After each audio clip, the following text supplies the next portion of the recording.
Voilà, donc c'est l'heure du bilan. Donc pour ceux d'entre vous qui seraient endormis pendant une partie de la journée, le challenge pour nous, c'est en 3-4 minutes de vous résumer tout ce qui s'est dit aujourd'hui. Donc on va s'y efforcer avec Cédric, chacun notre tour. Je prends la première diapo. Donc d'abord, ce qu'on a entendu aujourd'hui dans les différents exposés, c'est qu'il y a des attentes aujourd'hui en robotique agricole. Alors, dans un premier temps, on va évoquer celles qui relèvent de manque de main-d'œuvre qualifiée. Alors, qualifiée ou pas qualifiée, enfin, en tout cas, c'est des choses qui sont remontées assez fréquemment dans plusieurs exposés, et dans la table ronde également. Il y a des questions qui tournent autour de l'agroécologie et du changement climatique, le fait qu'on manque de molécules, ça a été dit encore dans la conclusion il y a quelques minutes. Ce matin, en fin de matinée, on a eu aussi des attentes en termes de qualité de travail. Alors, je ne sais pas si c'était des attentes ou des constatations, mais enfin, en tout cas, le robot qui faisait mieux que ce qui était fait jusqu'à présent avec des machines. Et puis, encore, parmi les attentes de la robotique agricole, il y a des aspects soit liés au confort ou au contraire à la réduction de la pénibilité de certaines tâches qui seraient évitées par la robotique. Alors, sur les attentes, il y a encore d'autres petites choses. Oui. Également, donc sur l'usage des machines, on a identifié des termes multifonctionnalité avec versus polyvalence, notamment avec des réflexions sur le temps à passer pour modifier les configurations et les setups. Un point extrêmement important sur la performance avec les débits de chantier, c'est un mot qui est revenu extrêmement souvent, mais également la fiabilité et la disponibilité de la machine dans le champ, avec derrière des contraintes logistiques associées. Et également est revenu sur la table la notion d'autonomie, à ne pas confondre avec l'autonomie énergétique, mais bien le mode autonome qui permet de laisser une machine tourner sans supervision ou des machines supervisées. Ensuite, on a pu constater qu'il y avait une offre qui était en croissance, avec de plus en plus de constructeurs. Ça a été évoqué, il y a eu plusieurs exposés ce matin qui ont traité de ces aspects-là. Une adoption qui est en hausse. On ne parlera pas d'acceptabilité. Hein, donc voilà, donc on n'en parlera pas.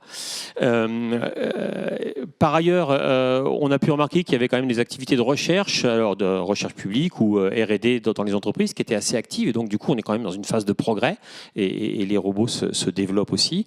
Et ils se développent notamment avec le soutien des pouvoirs publics. Et on a, à de nombreuses reprises, évoqué le grand défi de la robotique agricole, bien évidemment.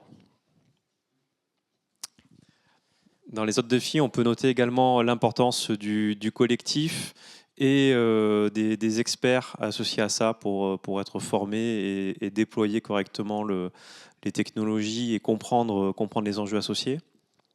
Et également des enjeux qui sont liés à la transformation du travail qu'implique l'utilisation d'un robot. Voilà, concevoir le robot par un besoin, par un travail, par un cahier des charges, et ensuite accepter la cascade de changements associée à l'introduction de ce robot. Ouais, c'est la transformation du travail qui génère l'envie ou le besoin de robot, et réciproquement le robot qui a des conséquences sur l'organisation du travail.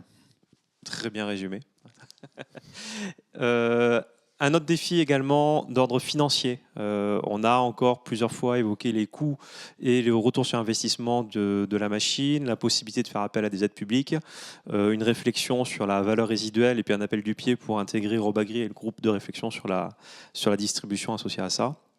Et tout un dernier enjeu d'ordre réglementaire, également identifié avec plusieurs textes qui sont aujourd'hui disponibles, sur lequel, même s'il y a un cadre qui commence à se décanter, il est important d'apprendre à naviguer à l'intérieur de ce cadre et d'identifier comment faire. Voilà, et ben donc, on a peut-être oublié un certain nombre de notions, mais je crois que ça couvre l'essentiel des idées importantes. Et donc maintenant, on va céder la parole à Mathilde, qui va vous dire vraiment le mot de la fin. Merci à tous les deux et bravo, hein, le défi est relevé de manière magistrale. Je voulais vous remercier déjà d'être tous venus. On a eu beaucoup de participants aujourd'hui. Merci aux intervenants qui ont fait le déplacement. C'était une journée riche en échanges. Je voulais remercier l'équipe de captation. On a eu des retours très positifs aussi en ligne, donc on tenait à vous remercier. Les vidéos seront disponibles après cette journée, dans les prochains jours. On les met à disposition avec les présentations, donc n'hésitez pas à aller sur notre site internet ou sur la chaîne YouTube de la chaire agroéthique. Vous avez vu, on avait des étudiants qui étaient présents aujourd'hui, donc il y en a certains qui sont toujours à la recherche de stages, mais ils ont beaucoup d'offres, parce que dans le numérique, il y a quand même pas mal d'offres, mais il y en a certains qui sont toujours à la recherche de petites pépites. Et puis on est à la recherche, je fais un appel du pied, là c'est l'équipe pédagogique qui m'a fait la demande. Au-delà du cercle robotique, on est à la recherche d'un projet pro pour les agrotiques. On est sur des projets de 6 mois. On a une quinzaine d'étudiants, donc on mobilise l'ensemble des étudiants sur le projet pro et ils vont de l'étude du besoin du cahier des charges jusqu'à la conception d'un démonstrateur pour un système d'information. Voilà. Soit c'est la conception, soit ça peut être de la rénovation, je dis pas de bêtises.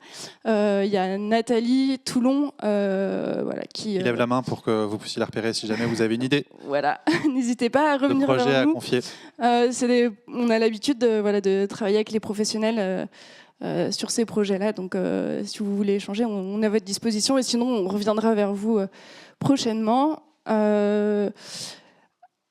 Et je voulais annoncer, demain, vous savez qu'on a organisé cette journée. Et d'ailleurs, je remercie à nouveau le grand défi pour la robotique agricole, sans qui on n'aurait pas pu non plus faire cette journée, puisqu'on a travaillé collectivement sur cette journée. Et donc, il y a une deuxième journée demain. On avait mis le lien d'inscription sur le site de la chaire. Mais dans la continuité de ces journées, dans le cadre des journées annuelles du PEPR agroécologie et numérique, du 28 au 30 janvier à Dijon, il y a le lancement d'un nouvel appel à projet. Le World FIRA se tiendra du 4 au 6 février à Toulouse. Et puis nous aussi, la chaire, on continue nos séminaires. La prochaine date est déjà calée, c'est le 24 avril à Montpellier. Je ne sais pas si je peux déjà donner la thématique, ça sera sur le pilotage des prairies. Et de la production fourragère au sens large. Voilà. La gestion des surfaces pâturées. Okay. Voilà, j'ai le terme qui m'a été soufflé. Ce sera affiné et on vous donnera tous les éléments, soit ceux qui suivent le bulletin de veille ou ceux qui ont demandé à s'inscrire, soit directement sur notre site internet. Et les réseaux sociaux.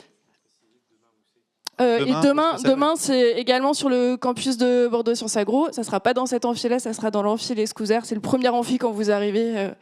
C'est le il y aura des fléchages. Avec plein de bois dessus. Voilà, c'est ça. On ne peut pas le louper. Et même si vous n'êtes pas inscrit, vous êtes les bienvenus quand même pour venir assister à cette journée. Voilà. Je vous remercie. Et j'ai ma collègue qui montre les badges. Donc en sortant, n'oubliez pas de nous rendre vos badges. Voilà. Merci beaucoup. Merci à tous. Et merci quand même à notre maître d'orchestre aujourd'hui. Merci à Pierre. Avec plaisir.